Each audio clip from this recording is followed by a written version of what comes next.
It has been just about a year since we have gotten our last new gun in Phantom Forces. And though there have been many speculations as to what we can get and many different things that I would personally like to see, unfortunately there's not all too much that we can do except for just wait for Stylus to release something nice. However, we do technically have a new gun here, and that is in the form of the golden gun, which looks like any golden gun from any game with a golden gun. It's like the GTA golden gun or like the Arsenal golden gun. It's a gun, it's gold, it glistens, and most importantly, it does ridiculous damage. Now, there's a couple of things to note about this because you might be seeing this and going like, wow, Steven, that is stupidly overpowered. Why would they have a gun that overpowered in Phantom Forces? This is literally going to ruin the game. But there's a couple of things that you should note about this. So first of all, this is not going to be a gun that we, the average player, get to use.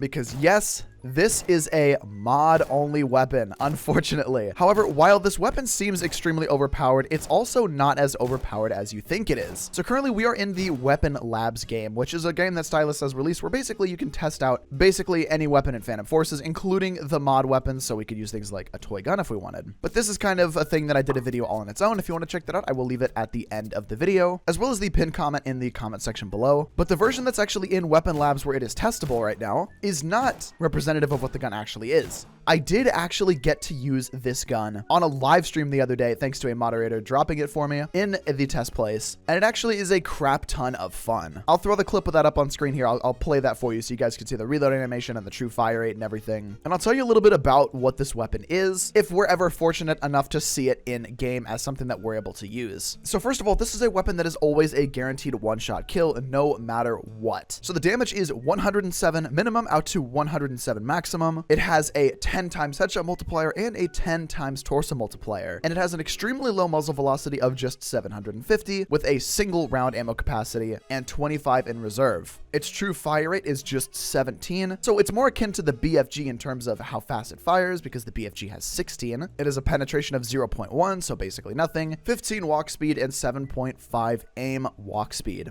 So this that you're seeing right here up on screen of me just kind of like clicking on these guys over and over again is not what this weapon is supposed to be. However, we can definitely test out the muzzle velocity and such. As you can see, I have to aim quite high to be able to land torso shots and even higher to hit headshot multipliers, or headshot kills. I mean, hit headshot multipliers. That makes sense. I love this though. I really like the glistening effect on the weapon. The model's okay. I mean, it's just like I said earlier, basically golden gun from any game.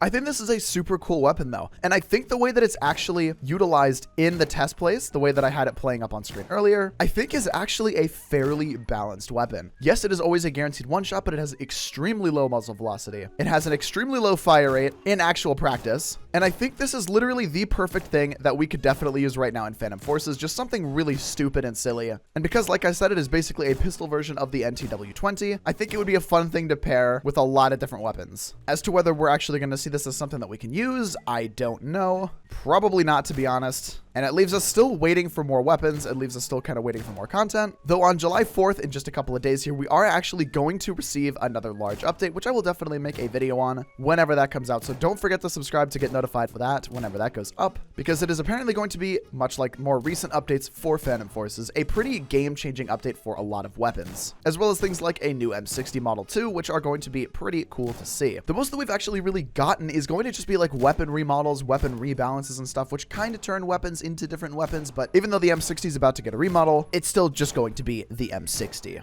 The MP412 Rex got a rebalance and has a new model as well, like we have seen over the last few weeks to months. But again, it is still the MP412 Rex. We have gotten new content definitely with like weapon rebalances and models and such, but it's not the same as like, you know, getting a new weapon, getting hyped for it, seeing it get rebalanced in test place and such. So until we get a new weapon, this is pretty much what we're going to have. What weapon would you guys like to see added to Phantom Forces next? I'd love to know in the comment section below, as well as what are your thoughts on the golden gun? Do you think that this is something that they should actually add to the main game? I mean, make it level like 500, something really stupid and silly like that. Yeah, maybe, maybe that'd be funny. I don't know. Let me know your thoughts on that in the comment section below. Huge shout out to the channel members up on screen right now. You guys are fantastic. And of course, if you want to see more Phantom Forces videos just like this one, you can do so with the playlist up on screen right now. Get subscribed if you haven't. Have a great rest of your day, and I'll see you guys in the next video. Peace, dudes.